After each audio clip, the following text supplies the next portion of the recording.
राधे राधे भक्तों, आइए मैं आज आपको एक कृष्ण भगवान की कहानी सुनाने जा रही हूँ। तो चलिए देर न करते हुए सुनाती हूँ। एक गांव था मीरपुर। वहाँ पर एक किसान रहता था। उसका नाम था प्रकाश। उसकी पत्नी का नाम था प्रिया। बहुत अच्छी तरह से रहते थे, लेकिन उनका गुजारा बसर बहुत ही मुश्किलों से होती थी, क्योंकि फसल कभी पानी नहीं होती, कभी ज़्यादा ही पानी हो जाती। बारिश का उतना साधन तो था नहीं कि वो लोग कुछ और कर पाते। इसी तरह उनका जीवन चल रहा था। उनकी एक बेटी थी जिसका नाम था नीलम। वह भी 9 साल की थी। वह जाती थी सरकारी स्कूल में पढ़ने के लिए। उनके पास इतना पैसा नहीं था कि वह किसी अच्छे स्कूल में पढ़ाए।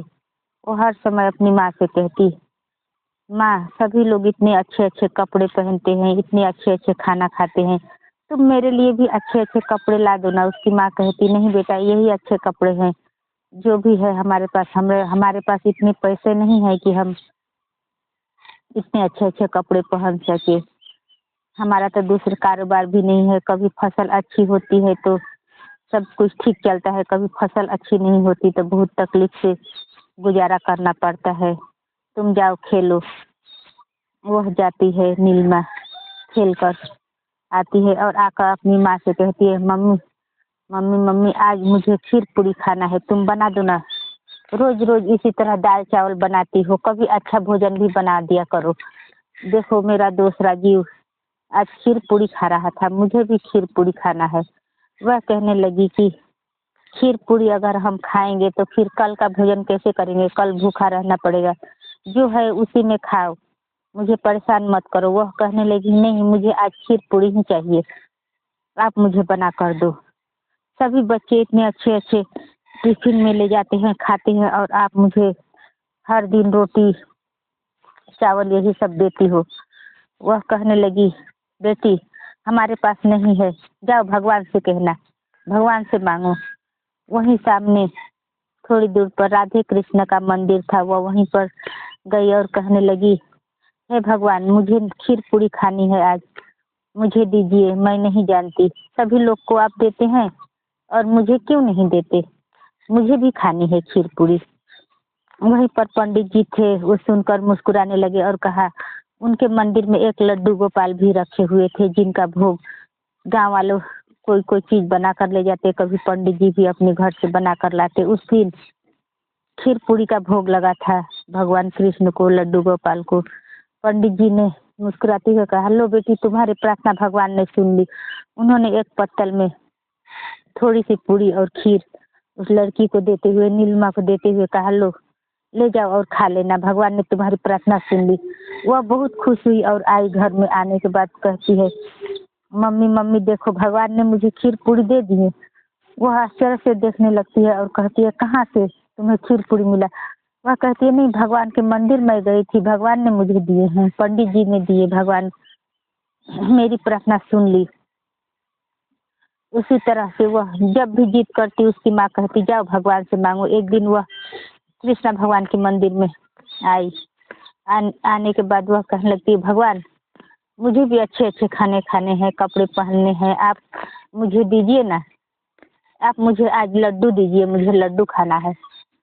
उस दिन भी किसी ने लड्डू का भोग लगाया हुआ था, तो पंडित जी ने 2 लड्डू उसको नीलिमा को दिया और कहने लगे कि लो बेटी, भगवान ने तुम्हारी प्रार्थना सुन ली। बच्चे तो इतने मासूम होते ही हैं, जो कहा जाए उसी पर विश्वास करते हैं। वह समझने लगी कि भगवान मेरी बात सुनते हैं और मैं जो कुछ भी मांगती हूँ वह मुझे देते हैं। उसी तरह वह हर समय जब भी उसे पढ़ाई करके आती और चली जाती मंदिर में, जाकर प्रार्थना करती और कहती है, भगवान, हमें भी बहुत अच्छे अच्छे कपड़े पहनना है, बहुत अच्छे अच्छे खाना खाने हैं, आप हमारे घर में भी धन दीजिए ना, क्योंकि मेरी मम्मी कहती है कि हमारे पास इतना धन नहीं है कि हम अच्छे कपड़े पहन सके, अच्छे खाना खा सके। वह रोज ही जाती, प्रार्थना करती और मंदिर में जो भी चढ़ावा होता था प्रसाद, पंडित जी उसको बहुत प्रेम करते और नीलिमा को देने लगे। इसी प्रकार से उसे भगवान पर बहुत ही ज्यादा विश्वास होने लगा और वह रोज जाती और हाथ जोड़कर भगवान से प्रार्थना करती। एक दिन वह कहने लगी, भगवान पंडित जी यह मुझसे बात करेंगे? वह कहने लगे, नहीं बेटी यह बात नहीं करते, लेकिन बात सभी सुनते हैं। तुम इससे कुछ भी कहती हो तो तुम्हारा बात मानते हैं ना। उसे पूरा विश्वास हो गया था कि भगवान मेरी बात सुनते हैं। इसी तरह वह जाकर कहने लगी कि अच्छा मैं इन्हें क्या कहकर बुलाऊं पंडित जी? वो कहते हैं कोई भी रिश्ता लगा लो, कुछ भी कहकर बुलाओ। वह कहने लगी, देखिए ना ये तो मुझसे थोड़े से ही बड़े हैं, तो मैं इन्हें भैया कहूँगी, ठीक है ना पंडित जी? वह कहने लगे, हाँ बेटी ठीक है, भैया ही कहो। वह रोज जाती, जो कुछ भी सफाई करना होता मंदिर में सफाई करती और ढेर सारा बात करती। कहती, भैया मेरा भी कोई भाई नहीं है, आप मुझे एक भाई दिला दो ना। उसकी मम्मी कहती कि नहीं बेटी, एक ही तुम हो वही ठीक है। अगर तुम्हारा भाई आए और बहन आए तो हम किस तरह से उसका पालन करेंगे? वह कहती, नहीं मुझे भाई चाहिए। वह रोज जाकर भगवान से कहती, भगवान मुझे भी एक भाई चाहिए मेरे साथ खेलने के लिए। भगवान ने उसकी प्रार्थना सुन ली और उसके घर में भी एक छोटा सा नन्हा सा उसका भाई आया। वह उसे देखकर वो लोग बहुत खुश हुए। उसी तरह वो दोनों बच्चे को पालन करने लगा। अब वह बड़ी होने लगी, उसका कारोबार भी, उसका फसल भी अब अच्छा होने लगा था। पहले से साहूकार का थोड़ा कर्जा था, उसने उसे भी दे दिया। देने के बाद वह बहुत अच्छी तरह से अब रहने लगे थे। वह रोज ही जाती मंदिर और पंडित जी से कहकर जो भी जरूरत का काम होता वह कर देती।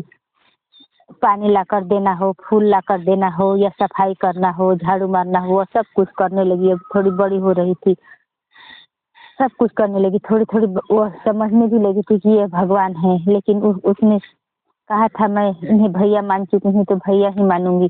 सबके लिए भगवान होंगे, लेकिन मेरे ये बड़े भैया हैं, इन्होंने हर समय मेरी मदद की है, यह मेरी हर मनोकामना के पूरा करते हैं। इसी तरह दिन बीत रहे थे। कुछ दिन बाद रक्षाबंधन का त्योहार आया। वह कहने लगी कि माँ मैं राखी बांधने अपने भैया को जाऊंगी। वह कहने लगी, कहाँ है तुम्हारा भाई? वह कहने लगी, हाँ मंदिर में कृष्णा भगवान ही तो मेरे भैया हैं, मैं उन्हें ही तो भैया कहती हूँ, मैं उन्हें राखी बांधने जाऊंगी। वह कहने लगी उसकी माँ, ठीक है बेटी जाओ। उसने कहा कि पहले मैं बड़े भैया की राखी बांधूंगी, फिर छोटे भैया को बांधूंगी। उसका भी एक भाई हुआ था, तो वह पहले जाकर पंडित जी से कहती है कि बाबा मैं पहले भैया को राखी बांध लूं। तो पंडित जी ने कहा, हाँ हाँ बेटी बांध लो। उसने आगे जाकर आरती किए और कृष्ण भगवान की प्रतिमा में राखी बांधी, उसको चरण छुए और कहा, मुझे आशीर्वाद दीजिए भैया कि मैं अच्छी तरह से परीक्षा में पास हूँ। इसी तरह वो हर एक रक्षाबंधन को जाने लगी। कृष्ण भगवान को पहले राखी बांधती, उसके बाद अपने भैया को बांधती। उसकी उन लोगों के हालत भी पहले से बहुत अच्छे हो गए थे। खेती बाड़ी का काम हो जाता, फिर उसका पिता दूसरा दूसरा काम भी करने लगा। बहुत अच्छी तरह से उसकी अब घर परिवार चलने लगा था। उसकी माँ भी कभी कभी मंदिर जाती थी और भगवान को कहती, आप मेरी बेटी का आपने मेरी बेटी का मान रख लिया और उसकी बात सभी मानते हैं। आप बड़ी दयालु है प्रभु, ऐसे ही कृपा दृष्टि हमारे परिवार के ऊपर बनाए रखना। इसी तरह दिन बीत रहे थे। वह सरकारी स्कूल में ही पढ़कर बहुत अच्छे नंबरों से पास होती चली गई। इसी तरह वह शादी की योग भी हो गई, लेकिन उन्होंने कभी मंदिर जाना नहीं छोड़ा। हर दिन वह जाती थी। जब कभी भी उसका तबीयत ठीक नहीं होता उसी दिन वह नहीं जा पाती थी, नहीं तो हर रोज वह जाने लगी मंदिर और अब भगवान को प्रणाम करती। कहती कि ये मेरे भैया है। सभी लोग कहते कि नहीं ये भगवान है। वह कहती नहीं, ये मैंने इन्हें बचपन से ही भैया माना है, यह मेरे भैया है। उसी तरह वह शादी योगी हो गई। उसके माता पिता ने उसके लिए बर ढूंढना शुरू किया। वह कहने लगी, जिस लड़के को मेरे भैया पसंद करेंगे उसी लड़के से मैं शादी करूंगी। इसी तरह से वह लोग बहुत परेशान हुए। उसके माता पिता कहने लगे, भगवान कैसे कहेंगे कि ये लड़का अच्छा है और यह बुरा है। इसी तरह से दिन बीत रहे थे। एक दिन एक लड़का आया, उसे देखकर पसंद करके चला गया। वह जाती है मंदिर में और कहने लगी, भैया आप अगर नहीं बताएंगे कि यह अच्छा रिश्ता है या नहीं तो मैं शादी ही नहीं करूंगी। इसी तरह वह रात में सोई तो उसे सपने में भगवान ने आकर कहा, यह तुम्हारे लिए अच्छा रिश्ता है बहन, तुम शादी कर लो। यह सुनकर वह बहुत ही प्रसन्न हुई और उठकर सुबह अपनी मम्मी से यह सब बात कही। बात करने के बाद उसकी माँ भी बहुत खुश हुई और बड़ी ही धूमधाम से उसकी शादी हो गई। कहने लगी कि आप नहीं आओगे तो मैं शादी नहीं करूंगी। भगवान ने कहा, मैं हर समय तुम्हारे साथ हूँ। सपने में आकर भगवान इसे कहते हैं कि तुम चिंता मत करो, तुम शादी करो, मैं हर क्षण तुम्हारे साथ हूँ बहन। इसी तरह वह शादी करके अपने ससुराल चली गई और अच्छी तरह से रहने लगी अपने परिवार के साथ। इसी तरह दिन बीत रहे थे। फिर से रक्षाबंधन का त्योहार आया। वह कहने लगी कि मैं अपने भैया के राखी बांधने जाऊंगी। उसकी सास ने कहा, तुम्हारे भैया के राखी बंधवाना होगा तो वो खुद आएगा। वह कहने लगी, नहीं, मैं कृष्णा भगवान की बात कर रही हूँ, वो नहीं आते, मैं ही जाती हूँ उनके। उसकी सास हंसने लगी और कहा, वह तुम्हारे भैया है, अगर वह है तो वह क्यों नहीं आ सकते? भगवान क्या कहीं पर नहीं आ सकते? घर में इतनी काम है, तुम्हारे नंदे आएंगी राखी बांधने, घर में इतने सारे मेहमान आएंगे, उनको कौन देखेगा? अगर तुम चली गई तो तुम्हें नहीं जाना है। वह सवेरे से उठकर बहुत जल्दी जल्दी ही सारे पकवान बनाए थे और और भगवान को राखी बांधने के लिए बहुत प्रकार की मिठाइयाँ सब कुछ ला कर रखी थी। उसने कहा कि मैं तभी कुछ खाऊंगी जब मैं अपने भैया को राखी बांधूंगी। उसके सास ने आने नहीं दिया और कहा, उसने जाकर अपने पति से कहा कि स्वामी आप मुझे ले चलिए थोड़ी देर के लिए, मैं अपने भैया को राखी बांध कर आऊंगी तभी मैं खाऊंगी, नहीं तो मैं नहीं खाऊंगी। उसके पति ने कहा, जब माँ मना कर रही हो तो मैं कैसे तुम्हें लेकर जाऊँ, माँ नाराज हो जाएगी, रहने दो, इस बार यहीं से राखी बांध दो भगवान को मन मन से ही। वह रोने लगी और कहने लगी, नहीं, ऐसा नहीं होगा। वह सभी कुछ करने के बाद जाकर अपने पलंग पर बहुत ही रोने लगी और कहने लगी कि हे भैया, मैं जब तक आपको राखी नहीं बांध लेती तब तक मैं कुछ ना खाती थी। अब मैं जब तक भी आपको राखी ना बांध लूं तब तक मैं नहीं खाऊंगी। आप ही कुछ चमत्कार कीजिए, आप तो चमत्कारी हैं, आप तो कुछ भी कर सकते हैं, आप ही कुछ कीजिए, नहीं तो मैं अंजल कुछ भी ग्रहण नहीं करूंगी जब तक मैं राखी ना बांध दूं। वह रोने लगी। रोते रोते वह बरामदे में आती है तो देखती है एक 16-17 साल का खूब सुंदर लड़का वहीं पर खड़ा मुस्कुरा रहा था। वह कहने लगा, बहन तुम मुझे राखी बांध दो ना। वह कहने लगी, हाँ हाँ भैया मैं बांधूंगी राखी। आप कहाँ से आए हैं? वह कहते, यह सब छोड़ो, तुम पहले मुझे राखी तो बांध दो। तुमने किसी के लिए राखी तैयार करके रखी हुई, वही समझकर मुझे भी बांध दो। वह घर में जाती है और आरती की थाली मिठाई लेकर आती है और बड़ी खुशी खुशी ही राखी बांधती है। राखी बांधने के बाद उसे तिलक लगाती है, बांधती है और कहती है, हाँ भैया मैंने आपको राखी बांध लिया। वह कहती, आप बैठिए तो सही, मैंने अपने भैया के लिए बहुत सारे पकवान बनाए थे लेकिन वह नहीं आए, आप ही खा लीजिए, मैं समझूंगी कि मेरे कृष्ण भैया ही खा लिए। वह जाकर लेके आती है बहुत सारा थाल में सजाकर, उसमें से एक मिठाई उठाकर भगवान वह बालक खा लेते हैं और खाने के बाद वह कहती है, भैया मैं अभी आती हूँ, मैं पानी तो लेकर आऊँ। वह घर में जाती है और पानी का गिलास लेके आती है तो वहाँ पर कोई नहीं था और उसके थाल में एक सोने का मोहरा चमचमा रहा था। वह चारों तरफ देखती है और बाहर आके अपने पति और सास ससुर से कहती है, वह कहाँ गए जो मैंने जिनको राखी बांधी? वो कहने लगे कि यहाँ पर तो कोई नहीं आया, ना कोई गया, मैं तो यहीं पर, कहाँ कोई आया है? वह कहने लगी, नहीं नहीं, एक बालक आए थे और मैंने उन्हें राखी भी बांधी है। वह उसकी सास कहने लगी, एक बौरा गई है, इसे पता नहीं है, सुबह से राखी राखी करके घर तमाशा कर रखा है। और इसे सपने, दिन में भी सपने आने लगे तुम्हें, और तुम कह रही हो कि तुम राखी बांधा तुमने, कहाँ कोई आया। दिन में सपना देखना छोड़ दो। वह कहती है माँ जी मैं झूठ नहीं बोल रही हूँ, ये देखिए थाल और ये खाने का थाली, उसमें से भी थोड़ा एक दो प्रसाद उसमें से कम था। वह बुलाती है, सभी को दिखाती है, कहती है ये देखिए प्रसाद का थाल भी यहीं पर है, राखी का थाल भी यहीं पर है। तो उसकी नज़र वहीं पर थाल पे जाती है जिसमें एक सिक्का सोने का चमचमा रहा था। वह देखने के बाद कहती है देखिए उन्होंने, आप तो अब तो आप विश्वास करेंगी, यह देखिए उन्होंने दिया है 1 रुपया का सिक्का। उसका पति हाथ में लेकर देखता है तो कहने लगा यह तो सोने का सिक्का है, कौन थे वह कहती है नहीं, मेरे भैया कृष्ण भैया ही थे जो बालक के रूप में मुझसे राखी बंधवाने आए थे।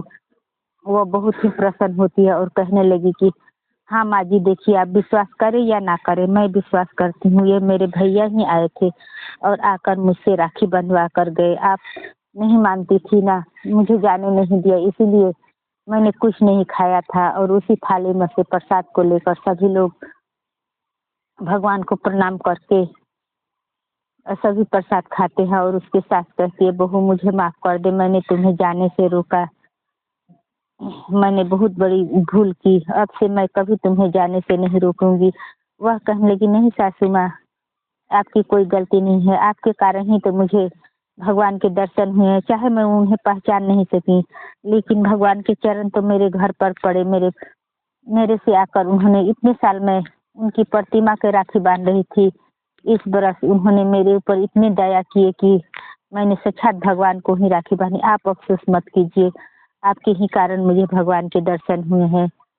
मैं जानती हूँ कि मेरा भैया बहुत ही दयालु है, कृपालु है, वह कभी किसी को निराश नहीं करते, उसीलिए मैं उन्हें राखी बांधने के लिए रो रही थी, उसीलिए भगवान खुद आए मेरे पास राखी बंधवाने। आप चिंता मत कीजिए, अपने ऊपर कोई भी ग्लानि मत रखिए। मैं आपको भी प्रणाम करती हूँ क्योंकि आपके कारण ही मुझे भगवान के दर्शन हुए, चाहे मैं उसमें नहीं पहचान पाई लेकिन आए तो थे मेरे घर।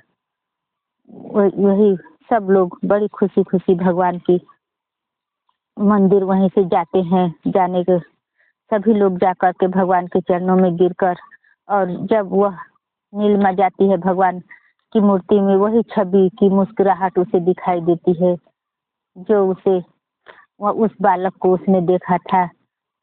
वह वहीं पर चरणों में गिर जाती है और कहती है हे प्रभु, हे भैया, आप तो बहुत दयालु हैं, आपने मुझे साक्षात ही दर्शन दिए। मैं ही मूर्ख थी कि मैं आपको पहचान नहीं पाई, लेकिन आप हमेशा अपना अपना दृष्टि मुझे बनाए रखना, मुझ पर बनाए रखना। मैं धन्य हो गई आपके भाई बनाकर। और इस प्रकार सभी लोग अब हर एक रक्षाबंधन को वह आने लगती है। इसी प्रकार उसका जीवन खुशियों से भर जाता है, सभी लोग उसकी बहुत मान करते हैं, कहने लगते हैं इन्हीं के कारण भगवान के चरण हमारे घर पर पड़े। इसी प्रकार वह बहुत खुशी खुशी रहने लगती है। जब यह सब बात उसकी माता पिता को पता चलती है तो वह लोग भी बहुत प्रसन्न होते हैं और भगवान को बहुत ही धन्यवाद देते हैं। इसी तरह वह बहुत अच्छी तरह से रहने लगती है। भक्तों, तो यह कहानी यहीं तक थी। अगर अच्छी लगे, सच्ची कहानी थी, अगर अच्छी लगी हो तो शेयर, सब्सक्राइब और लाइक अवश्य करें। आती रहूंगी अच्छे अच्छे कहानियों को लेकर। धन्यवाद। मिलती हूँ अगली कहानी में, तब तक के लिए बाय।